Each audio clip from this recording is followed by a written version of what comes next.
El Nazareno. La voz de Cristo pregonando su sed no era un clamor estridente que denunciase angustia, ni queja lanzada en el ardor y delirio de la fiebre. Jesús, aunque lívido por la pérdida de sangre, permanecía sereno frente a la tortura de su agonía. Además de la sed física, la exclamación parecía obedecer a una causa extraña y oculta.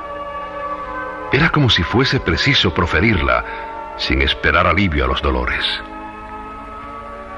Después de esta palabra, pronunciada para expresar sufrimiento del alma y del cuerpo, algo denunció en el rostro del Señor que, consumados los antiguos oráculos, ya poco más tenía que hacer o que cumplir. Faltaba tan solo en el trámite de la redención que se hiciera efectiva la profecía. Echaron hiel en mi comida y para la sed vinagre por bebida.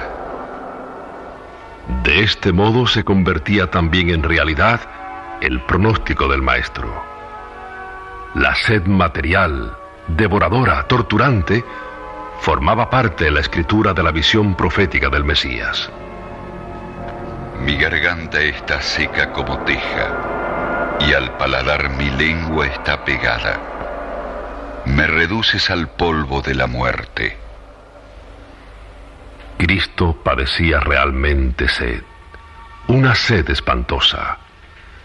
Habíanla suscitado en primer término el ayuno y abstinencia total de bebida desde la última cena, es decir, un período de 16 a 17 horas de sequedad en un clima cálido, donde la ingestión de líquidos es de una necesidad absoluta.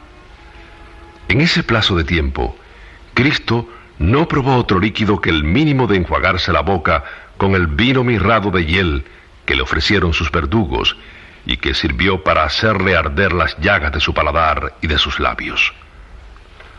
Originó también la sed, la pérdida de sangre, desde la hematidrosis de Getsemaní hasta la derramada en la flagelación, coronación de espinas y crucifixión. La exacerbó además la fiebre traumática producida por la tensión prolongada de los nervios y músculos y la inflamación y enconamiento de las heridas expuestas a la infección inevitable de los agentes atmosféricos, especialmente el aire, el calor, el polvo y los insectos, y los calambres tetánicos que ésta provoca. Cristo padecía, en suma, la gran sed que constituye la tortura más intolerable de los crucificados. En el paroxismo de la feroz angustia, el cuerpo se contrae convulso, la garganta se vuelve áspera y reseca, y los labios hinchados y marchitos. Los nervios se tensan y la fiebre, como oleada de fuego, invade el organismo, produciendo entre fuertes escalofríos un ansia horrible de beber, un ansia devoradora. La posición violenta del cuerpo oprime grandemente la aorta, por lo que, imposibilitada ésta para recibir toda la sangre que afluye del ventrículo izquierdo, por fuerza ha de quedar impedido en gran parte el retorno de la sangre a los pulmones. Tales circunstancias originan en el ventrículo derecho una acumulación sanguínea y un sofoco más intolerable que todos los tormentos y que la misma muerte. Jesús padeció el tormento de la sed común en los ajusticiados. Quedaron tensos los músculos, el rostro pálido, la boca entreabierta. Un hilo de saliva descendió por la barba, la lengua pegada al paladar. En el tumefacto rostro no se reconocía ya al más hermoso de los hijos de los hombres, y es que tenía sed, mucha sed. Era también la sed de Cristo, nacida de la fuente de su amor, sed de salvar a los hombres, de extinguir el pecado, de dilatar su reino, del amor a la humanidad. Tenía Cristo sed de los pueblos, las muchedumbres y las naciones. Sediento estoy de Dios, del Dios que me da vida, ¿cuándo iré a contemplar el rostro del Señor? Estaba sediento de que las almas tuvieran sed de Él. Él había dicho: si alguien tiene sed, venga a mí y beba. Si alguien cree en mí, el agua brotará en él.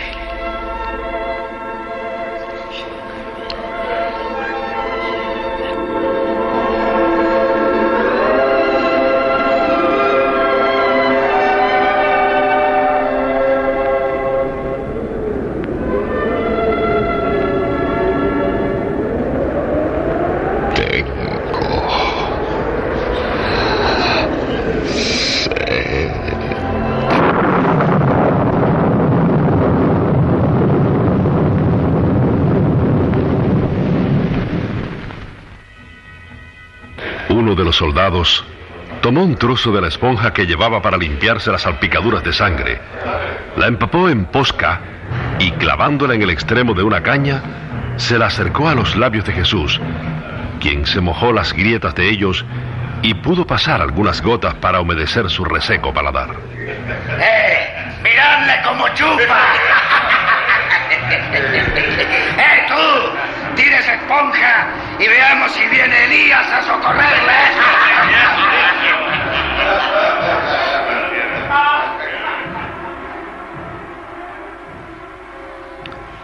La posca era la bebida popular de las clases bajas romanas y se componía de vinagre, agua y huevos batidos, añadiéndose en algunos casos miel y sustancias aromáticas.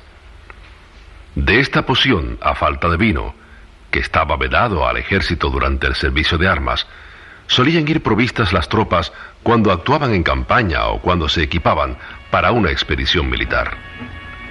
Acostumbraban beber también la posca en los puestos de centinela durante las largas horas de vigilia y en las ejecuciones capitales.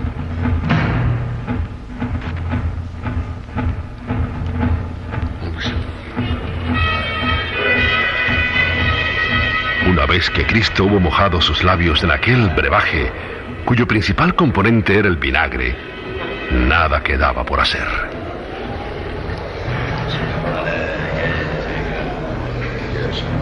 Todo está consumado. Solo quedaba morir. Había sellado con sangre su obra redentora. Había agotado el cáliz.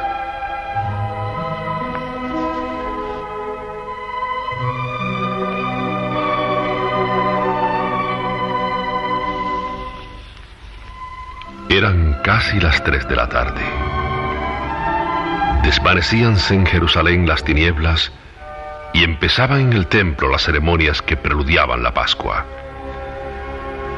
El sumo sacerdote subía ya las escaleras del santuario y oíase el son de la flauta en el altar de los sacrificios. Solo el Gólgota continuaba sumido en sombras extrañas y un viento siniestro silbaba por entre las cruces. María, Juan y las mujeres sollozaban junto a la cruz. Era el final de la hora sexta. Y así, en la sexta hora del sexto día, con la sexta palabra, Cristo desde la cruz perpetuaba el testamento nuevo y esperaba el descanso de la muerte. Pero faltaba aún rendir al Padre absoluta sumisión y acatamiento, poner en sus manos, obediente hasta la muerte, el postrer soplo de vida, la suprema congoja de su martirio. Todos le vieron contorsionar el abdomen, erguir el pecho, clavar la mirada en la altura.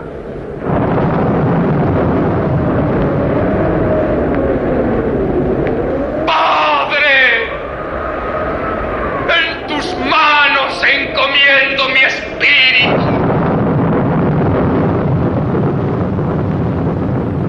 En el último minuto, Jesús tomaba de nuevo la iniciativa y daba a gritos su licencia a la muerte. Padre, exclamó Cristo, porque era Hijo de Dios y quería obedecerle hasta en la hora de consumar, como sacerdote y víctima, el sacrificio de la nueva alianza. Expresaba así su absoluta obediencia, aquella que comprendió toda su vida. Al igual que a los 12 años, respondió a María y a José que se había de ocupar de las cosas de su padre y a ellas consagrar su vida. Yo he bajado del cielo, no para hacer mi propia voluntad, sino la voluntad del que me ha enviado. Ahora, al morir, había también de invocar al mismo Padre para encomendarle su espíritu. Dicha la última palabra, la cabeza atormentada se inclinó mansamente.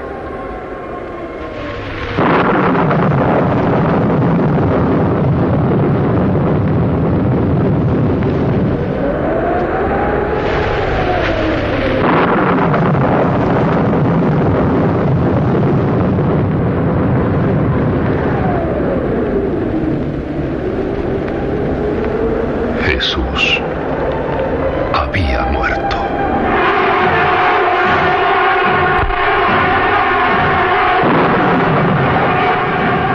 El sol, que visto desde el Gólgota había ido resbalando hacia un abismo de negruras, pareció ocultarse entre un fulgor rojo y siniestro. Se estremeció la tierra. El trueno dejaba oír su recia voz. Los relámpagos se sucedían deslumbrantes, iluminando la escena con gigantescas llamaradas.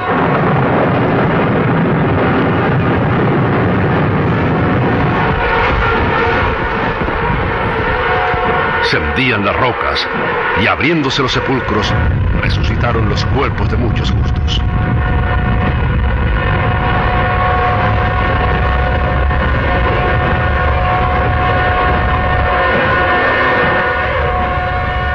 Verdaderamente, este hombre era Hijo de Dios.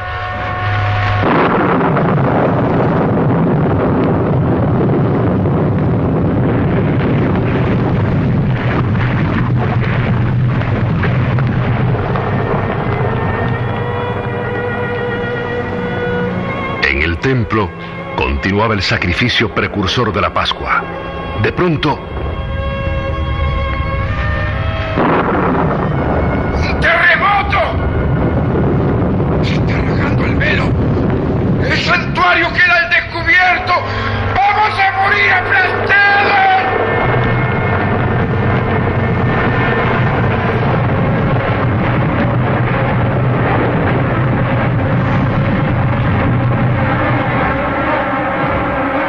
un enorme pavor imperaba en Jerusalén. Se abrieron muchas tumbas en los jardines situados al noroeste y salía de ellas un hedor insoportable. Las gradas del tribunal de Caifás, donde Jesús fuera ultrajado, se derrumbaron con estrépito. Junto al palacio de Pilato, el terremoto destrozó el lugar en el que Cristo fuera mostrado al pueblo. El terror era absoluto, espantosa la confusión.